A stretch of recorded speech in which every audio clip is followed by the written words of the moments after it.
Yo, what is up, guys? It's Cone back here again today with another episode of After the Buzzer. We had two pretty good playoff games today. The first game of the day was the Philadelphia 76ers against the Atlanta Hawks. That's the game I want to talk about second, mainly because it kind of turned into a blowout at the end of the game. It was really good for the first 3.5 quarters, and as the Sixers really established the big lead that they carried through to the end of the game, it was really exciting to watch. Just incredible basketball all around from Philly, but I'll talk about them second. The game that I want to start with first is the Jazz-Clippers game, game one of this really anticipated series, a series that I feel like is getting overlooked. I feel like every time the Jazz play in any game or any series, especially this season, they've just been overlooked. I feel like once the Clippers won against the Mavericks in that series, a lot of people have kind of just assumed the Clippers are going to walk their way through this series into the finals. Maybe that's just me from what I've seen on my Twitter timeline, at 3_Cone on Twitter. Go drop me a follow. And drop a subscribe while you're here too. But I feel like a lot of people have been talking about how the Clippers, after winning that series, are just going to make it to the finals now. And given they really can do that, they're a really good team. Last time I talked about the Clippers, I even said that they could definitely use this Mavericks series, fighting through the adversity of going down 2-0 at home, to propel them, after overcoming that, to the NBA Finals. I said that's the kind of series that could really springboard this team to a finals run. What I also said in that video is that you do not need to sleep on the Utah Jazz and or the Phoenix Suns / Denver Nuggets, whoever comes out of that series. Those are really good teams, including this Jazz team. This Jazz team is really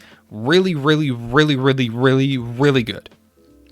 They do everything at an elite level. And tonight, beating the Clippers in game one, getting a 1-0 series lead, it was big, especially because they didn't have Mike Conley. So they're down an all-star, they're down their floor general, a guy who really slows the game during moments of stress, during moments where the other team is kind of making a run, and that happened at points in this game. There were points in this game where Luke Kennard looked like prime Michael Jordan on the offensive end of the ball. On the defensive end, he might have gotten really cooked at the end of the game, but we won't talk about that much. Shout out to Luke Kennard. And at one point, DeMarcus Cousins was giving this whole team buckets. They really just didn't seem like they knew what to do. And they were down 13 at halftime. And it looked like, oh, here come the Clippers. This is the Clippers' final form. They're finally getting to the level that people thought they were going to be for the last couple seasons. Oh, the Jazz, they're just going to collapse, whatever. And then here comes Donovan Mitchell. Donovan Mitchell stepped the hell up in the second half of this game. Donovan Mitchell went on his personal 10-point run by himself to lead the Jazz back into this game at the start of the third quarter. He scored the first 10 points for them in that third quarter. He said, "I'm the best player in this team. We don't have Mike Conley. We're down 13 points. I'm going to go get us buckets and get us back in this game so my teammates can help me out and we can fight through it." He's a great playoff player. He is built for the playoffs, because what you need to be able to do in the playoffs is fight through adversity. Every team in the playoffs is good, especially when you get to the second round, the third round, the conference finals, and the NBA finals. The further you go, the better the teams get. And especially when you face this Clippers team that has Kawhi Leonard, who so far has been the best player in the playoffs through the first round. Paul George, a guy who just had a great playoff series against the Mavericks. Great role players in like a Marcus Morris and Nick Batum, who's been really good throughout the playoffs and in his whole Clipper career so far. He fits that team super well. All these players that are really established, they're here, they know what they're doing. This is a really good Clippers team. And so when they start to go on this kind of run, you need a player on your team to stop the bleeding. That's one of the biggest things that teams need in the NBA playoffs. And Donovan Mitchell is that guy. Donovan Mitchell is built for the playoffs. Don't believe me? He right now he might have even passed LeBron James with the performance he had tonight. He has the third best playoff point per game average in the entire NBA in all active players right now at this point in his career. And he was only like half a point, I think, behind LeBron James. So he might be creeping up on him because he dropped 45 tonight. He's only behind Kevin Durant and LeBron James for playoff scoring in terms of point per game throughout his career so far in the playoffs. That's incredible. He is built for these moments. And he proved it again tonight because his team went down at half and it looked like, oh, the Jazz just aren't hitting anything. It might just not be their night. They don't have Mike Conley. The Jazz could have went into halftime and said, damn, we really miss Mike. It's going to happen. We'll get them back in this next game. No, They said, we're going to defend home court. We're going to get loud, which is the fans, by the way. This is the loudest arena I've heard so far. Maybe they just turned up the volume on TNT because the audience volume so far, to be honest, has been way too low. I love it when we hear the crowds get hype, and this Jazz crowd got hype. They were chanting playoff P and overrated at Paul George on the free throw line. That's crazy. And this Jazz team just fed off that energy, fed off Donovan Mitchell's leadership, and they got back in the game. The whole team got better as Donovan Mitchell stepped up. That's what a leader does. And he was their leader tonight. He is the leader of this team, and he proved it. He is a playoff player. He's just special. And there's not much really I can say about him other than what you see in his game. If you watch this game, you see exactly what I'm talking about. It didn't matter what they did. It was like Luka Doncic type stuff that he was doing to the Clippers.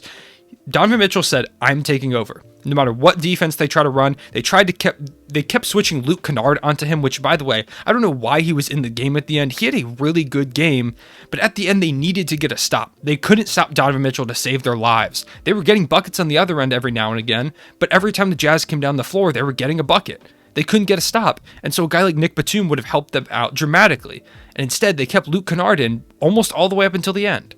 I really didn't understand it. That was a question mark from Tyronn Lue, as well as probably the biggest question mark of the game for him was at the end of the game, the Jazz are up 3, and they end up giving the ball back to the Clippers. They miss a shot, and the Clippers come down the court with a chance to tie up this game.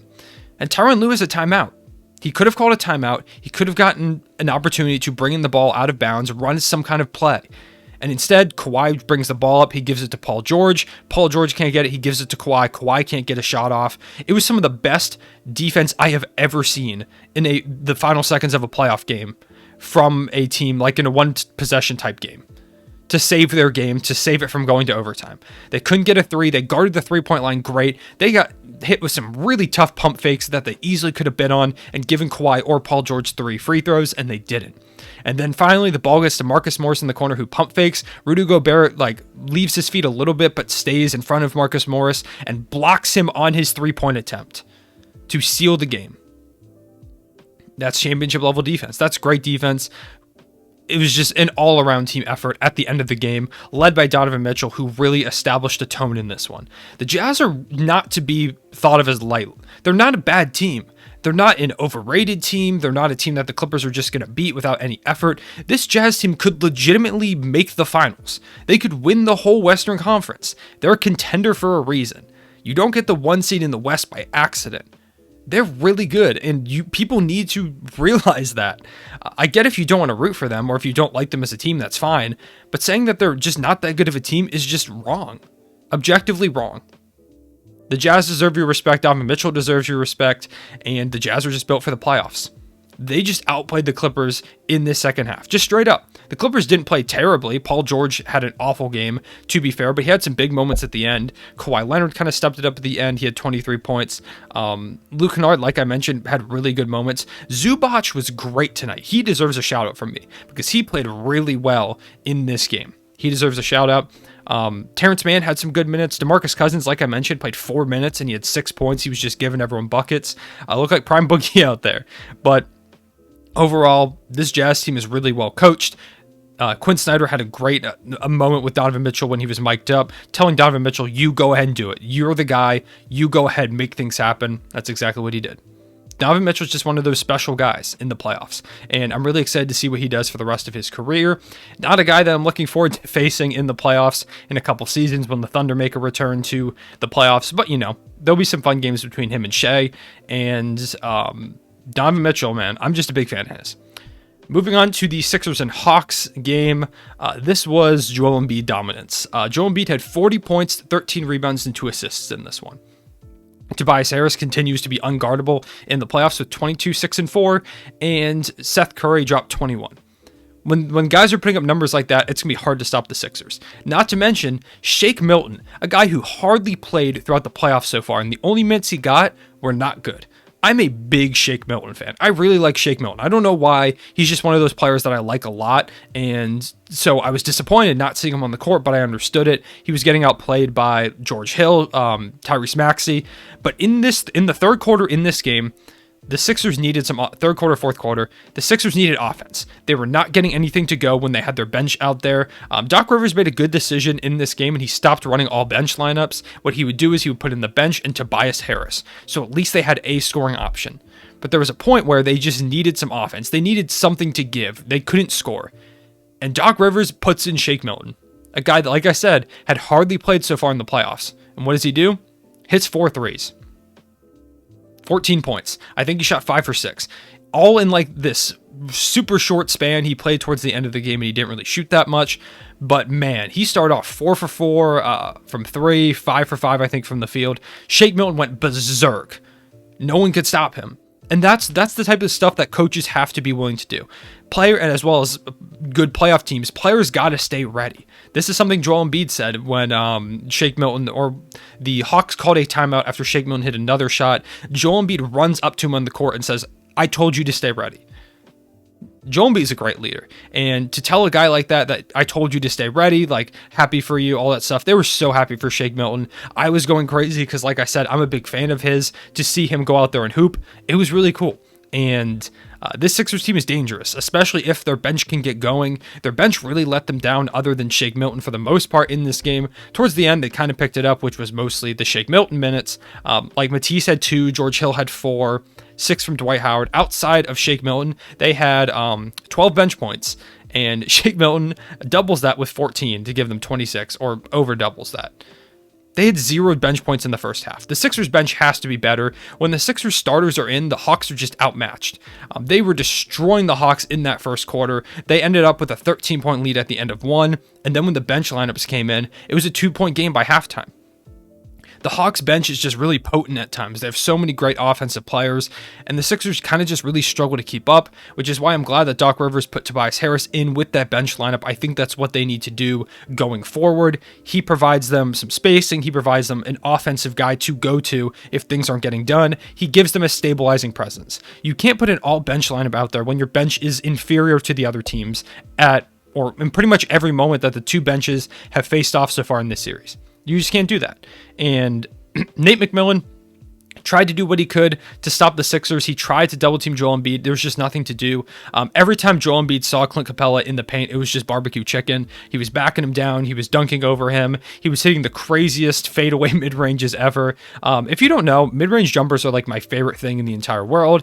And I love watching the Sixers because they shoot a lot of them, especially Joel Embiid, as well as Tobias Harris. But man, mid-range jumpers are beautiful. And when Joel Embiid does it, it's just art.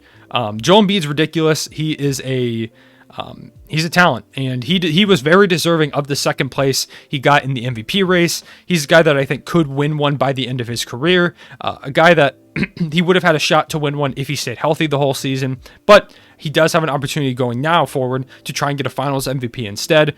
I think the Sixers, I said this in my last video, I feel like they figured the Hawks out for the most part.